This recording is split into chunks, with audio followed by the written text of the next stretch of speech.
Hi everybody, welcome back to the Chasing Psychological Safety video series.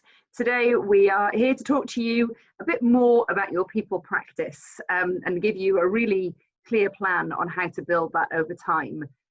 So last week we talked to you about how building psychological safety, the key lever for performance success, health in your team, is never once and done. It's something that we have to make part of our culture, make part of our people practice, week in, week out, month in, month out. So you might have read our article, Twaina's article yesterday, that laid out what we're going to talk to you a bit more about now, which is the very simple 3-step plan to building your people practice. So the first element of that approach is to open up the space for the conversation. All right. If you've got software like ours or some other kind of software that helps you to ask people the right questions at scale and at speed, use that to start off with.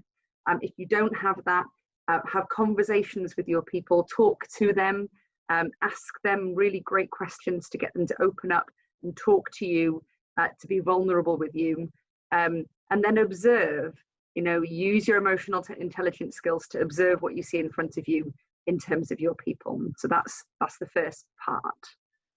Right. So if you have a dashboard like ours, use it. If you don't, do this on paper, do this with flying pigeons. We don't really even care. I mean, obviously, we'd like you to be buying our software, but if you won't, at least do it manually, as we say.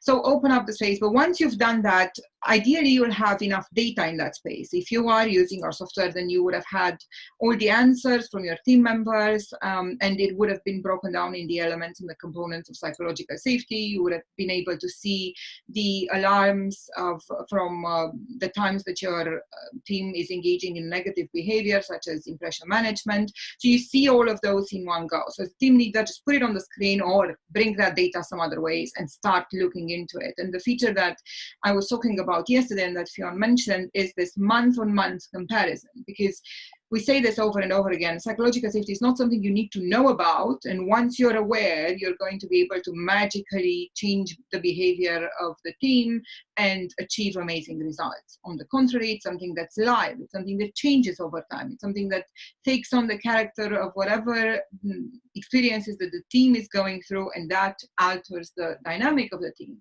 So for you to be able to see what's happening in your team live and to see the effects of the work you're putting into your people practice, you have to have a space where you see the difference between what has happened so far and what's happening from then on.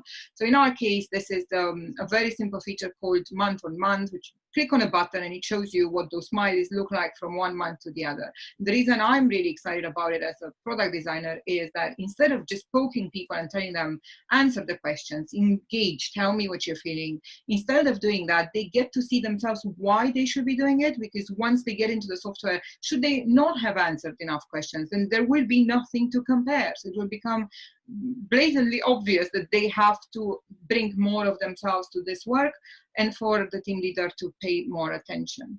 And once you've done that, then really just wrap it up with this last step and you're good.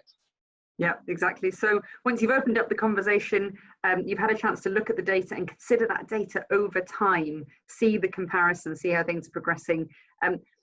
As that progresses, you need to start taking actions together. Team equals family. We do things together. So you can either, if you've got the software or a software bit in ours, you've got a team action that you co-create and you put into there. You can copy and paste that, put it in your Trello, and it becomes live. If you haven't got that, co-create something in one of your team sessions. Anything, use any existing session you've got, but co-create what you are going to do, what you're going to commit to collectively to move ahead on that psychological safety and creating the environment for success in your team. Right. Very simple, isn't it? Just open up the space, look at the data, compare what you're doing right and wrong, together create something.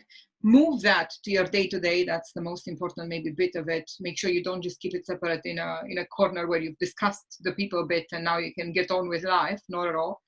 And then, there's loads of other things you should be doing in your people practice. You should work on your EQ. You should do those one-on-one conversations. But if you do nothing else, do these 3 things. They take you 3 minutes, maybe 5, maybe 10 in a conversation with the team. They will literally transform the way you react with your dynamics, and you're going to see an increase in psychological safety. So stay safe, stay sane, stay very smart and very focused on your people practice, and we'll talk to you next week. Bye. Bye.